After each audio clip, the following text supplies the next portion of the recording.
안녕하세요. 마웨입니다. 오늘의 암호화폐 시장을 보시면 보시는 것처럼 또 전체적으로 붉어졌습니다.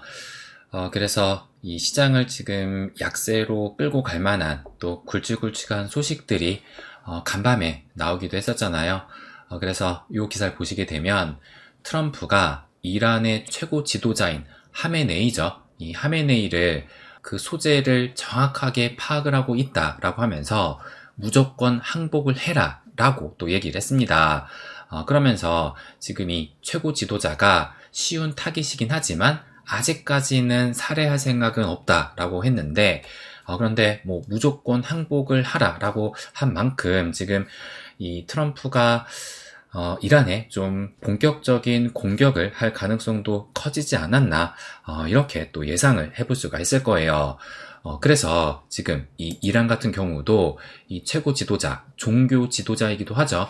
이 하메네이가 이스라엘과는 타협이 없다라고 하면서 전투를 시작을 하겠다. 그러니까 이란도 본격적으로 전투에 임하게 되면서 뭐 쉽게 물러서지는 않겠다.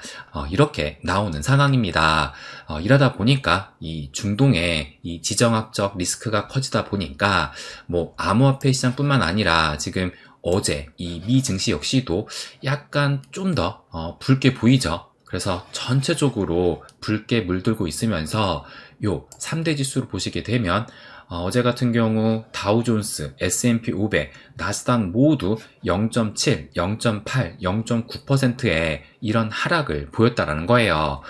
그래서 이제 전날의 그 상승분을 그대로 반납을 했다라고 볼 수가 있는데, 그런데 지금 뭐 0%대 하락이기 때문에 이것을 봤을 때 뭐 이것이 시장의 패닉으로 뭐 볼 정도는 아니다, 이렇게도 볼 수가 있을 거예요.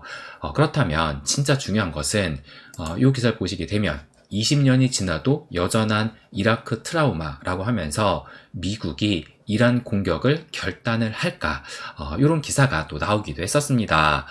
그러니까 진짜 이 미국이 이란을 치게 될까? 그러니까 제가 어제도 말씀을 드렸지만 그 벙커 버스터라는 초대형 폭탄으로 해가지고 이 지하에 깊숙하게 지금 숨어있는 그 핵시설을 공격을 하느냐, 그것이 가장 큰 또 이 전쟁의 전환점으로 볼 수가 있을 텐데, 그런데 만약에 진짜 이 미국이 이란을 타격하게 된다면 아무래도 그 단기적인 충격은 좀 불가피하지 않을까 예상해 볼 수가 있을 거예요. 그런데 제가 계속적으로 말씀을 드렸지만 그 충격은 좀 제한적이라고 생각이 들고, 그리고 지금 공격을 진짜 할지 말지 그 불확실성이 커진 상황이잖아요.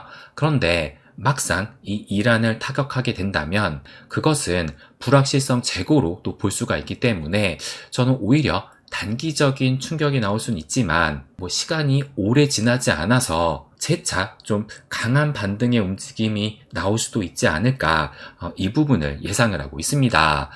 그런데 지금 뭐 미디어를 좀 보시게 되면 이 기사를 보시게 되면 트럼프가 중동에 본격적으로 개입을 하게 되면 미국 경제가 박살이 난다라고 하면서 이게 지금 오늘 아침에 나온 기사거든요. 그래서 한창이 전쟁의 리스크가 고조되고 있는 가운데 이렇게 지금 뭐 미국 경제가 박살이 난다, 이런 기사가 나왔다는 겁니다. 그래서 이 내용을 또 확인을 해보니까 쭉 보시게 되면 여기를 보시면 미국과 이스라엘이 벙커버스터를 이용을 해서 이란의 핵시설을 무력화하는 데 성공한다면 이란도 가만히 있지 않을 것이다 라고 하면서 궁지에 몰린 이란이 호르무즈 해협을 봉쇄할 수도 있다. 이 해협으로 국제 원유의 20%가 지나가는데 이 경우 국제 유가는 배럴당 120에서 150달러까지 치솟을 전망이다, 이렇게 얘기를 합니다. 그런데 제가 이것은 월요일에도 말씀을 드렸던 사항이잖아요. 그래서 여기가 이란과 아랍에미레이트, 오만, 이렇게 세 개 나라가 함께 가지고 있는 요 호르무즈 해협인데, 그래서 이란이 여기를 봉쇄를 한다. 근데 뭐 이것이 이란만 결정할 수 있는 게 아니죠. 보시는 것처럼 뭐 아랍에미레이트, 오만도 끼어 있기 때문에 뭐 이란이 봉쇄한다 해가지고 뭐 물론 그 충격이 갈 수도 있지만 그 충격 역시도 좀 제한적으로 볼 수가 있는 것이고, 그래서 이 기사를 보시게 되면 이는 미국의 인플레이션을 더욱 자극할 것이다. 이 경우 미국의 경제는 인플레이션은 오르는데 성장은 지체가 되는 스태그플레이션에 빠질 가능성이 크다. 한마디로 미국 경제가 박살나는 것이다. 이렇게 기사를 마무리하는 겁니다. 그래서 저는 이 기사를 보면서 정말 이 유가가 $120, $150까지 치솟을 전망이다 라고 하면서 정말 이것은 극단적인 전망으로 볼 수가 있잖아요. 그리고 이 기사의 마지막에 보시는 것처럼 한마디로 미국 경제가 박살나는 것이다 라고 하니까 진짜 그야말로 자극적인 기사라고 볼 수가 있는데, 그런데 제가 드리고 싶은 말씀은 정말 이런 자극적인 기사 내용에 절대 속으면 안 된다라고 말씀드리고 싶어요. 그러니까 지금 이 미국 경제가 박살이 나는 그 이유가 아까 원유가 지금 급등을 하면서 120에서 $150까지 치솟을 전망이다 라고 하면서 이 때문에 미국 경제가 박살이 나는 것이다 라고 얘기를 하고 있는 거잖아요. 그렇다면 진짜 이 원유가 120에서 $150까지 치솟을 수 있을까 생각을 해본다라면 제가 이 기사도 준비를 했거든요. 이걸 보시면 IEA 국제에너지기구거든요. 여기에서 뭐라고 얘기를 했냐면 중동 위기에도 올해 세계 원유 공급은 과잉으로 전망이 된다라고 얘기를 했습니다. 그러니까 지금 여기 또 보시면 원유의 소비가 예상보다 또 줄어들고 있고, 그리고 2030년까지 공급이 수요를 초과할 전망이라서 지금 현재의 이 중동의 위기에도 세계 원유의 공급은 과잉이 될 전망이라고 얘기를 한 것입니다. 그러니까 이 기사도 지금 보시면 6월 18일 오늘 나온 기사거든요. 그래서 이것을 봤을 때 물론 이 트럼프가 이란을 타격하게 된다면 이것이 원유 가격에 충격을 주게 되면서 급등세가 나올 수가 있지만, 근데 이것은 단기적으로 오를 수 있는 것이고, 이 기사에서도 봤듯이 지금 공급이 많고 수요가 적어지고 있는 상황이기 때문에 이것으로 봤을 때는 120에서 150까지 가는 그런 최악으로 가는 상황은 어렵지 않을까, 저는 이것을 또 예상을 합니다. 그래서 제가 이것도 좀 보여드리면, 이것도 WTI 서부 텍사스유를 보여주고 있는 거거든요. 그래서 간밤에 트럼프가 거의 선전포고를 하다시피 발언을 하게 되니까 또 이 원유의 가격이 지금 보시는 것처럼 하루 동안 5%의 상승이 나왔는데, 그래서 현재는 또 살짝 내리고 있긴 하잖아요. 그런데 그럼에도 불구하고 제가 최근에도 보여드렸지만 이런 긴 좀 시계열을 길게 놓고 이 추세를 보게 된다면 요 당시죠. 러우 전쟁이 발발을 했을 때 요 당시에 $120를 찍었었고, 그 이후로 지금 계속 이 하락 추세를 그리고 있는데, 그런데 4월달, 5월달 이때가 유난히 원유의 가격이 떨어지게 되면서 지금 $50 거의 한 초반까지도 하락을 했었습니다. 그러다가 지금 올라온 것이기 때문에 현재 $73 정도를 보이고 있지만 이 가격 역시도 여전히 하락 추세에 있는 것이고, 그래서 만약에 미국이 이란을 타격하게 됐을 때 여기에서 조금 더 오를 수는 있겠죠. 그래서 제가 예상을 하기로는 한 $80까지만 가도 많이 간 것이 아닐까. 그래서 조금만 더 간다 하더라도 한 $90 선이지 $100를 넘어서는 그런 최악의 경우로는 흐르지는 않지 않을까, 저는 이렇게 전망을 합니다.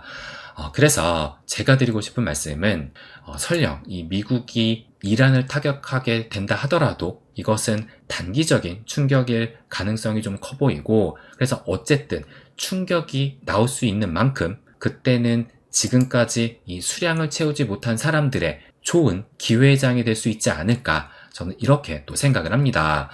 그래서 제가 요것은 제 거래소 어플 요 비트코인 4시간 봉을 캡처해서 보여주고 있는 거거든요. 그래서 요때였어요. 지금 B가 보이죠? 요게 바이의 약자로 요때 매수를 했다라는 것인데, 그래서 요때가 언제냐, 지금 여기가 15일이거든요. 그러니까 여기는 13일로 이 이스라엘이 이란을 처음으로 타격을 했었던 지난 금요일날 매수를 한 것입니다.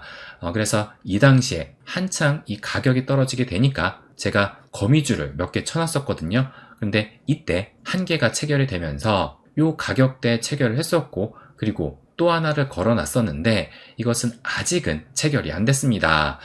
그래서 만약에 이 미국이 이란을 타격하게 됨으로써 그것에 대한 충격이 나올 경우는 이것은 좋은 매수의 기회가 되면서 이것처럼 좀 거미줄을 쳐놓으면서 대응을 하면 되지 않을까, 저는 이 부분을 또 말씀드리고 싶어요.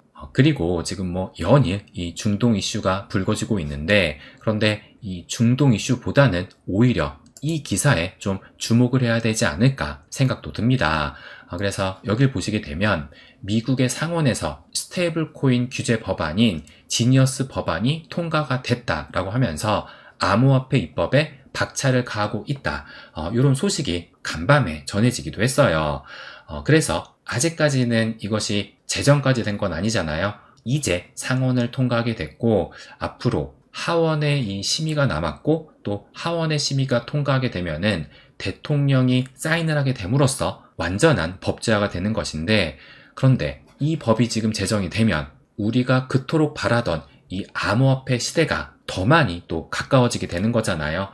그러니까 이 제도권이 현실화되게 되면서 이제 스테이블 코인으로 시작을 해서 이 코인에 대한 이 신뢰도도 증가하게 되면서 시간이 지나면 지날수록 이 코인 시장에 자금들은 더욱더 많이 들어올 가능성이 커질 수 있다고 볼 수가 있는 겁니다. 그래서 이 지니어스 법안이 통과하게 된다면 이 테더사 같은 경우는 미국 자본이 아니죠. 중국 자본으로도 볼 수가 있는데, 근데 서클사 같은 경우는 미국 자본으로도 볼 수가 있잖아요. 그래서 이 법안이 최종적으로 통과하게 된다면 아마 테더사보다는 서클사가 좀 더 점유율을 가져가게 되면서 보다 미국 중심의 이 암호화폐 시대가 열릴 수 있지 않을까. 그러면서 또 미국 코인이 주목을 받게 되겠죠. 아마 그것 때문에 최근에 이 서클사가 상장을 한 이후로 지금 5배 정도가 올랐다고 하잖아요. 그래서 지금 중동 이슈에 크게 흔들릴 필요 없이 중동 이슈 같은 경우는 한두 달만 지나면 잊혀질 이벤트라 생각이 들고, 우리는 좀 더 큰 그림을 보면서 이렇게 암호화폐 시대가 가까워지고 있다는 것에 좀 더 주목하고 집중을 해야 되지 않을까, 저는 이 부분을 마지막으로 말씀드리고 싶습니다. 네, 그럼 오늘은 여기까지 하겠습니다.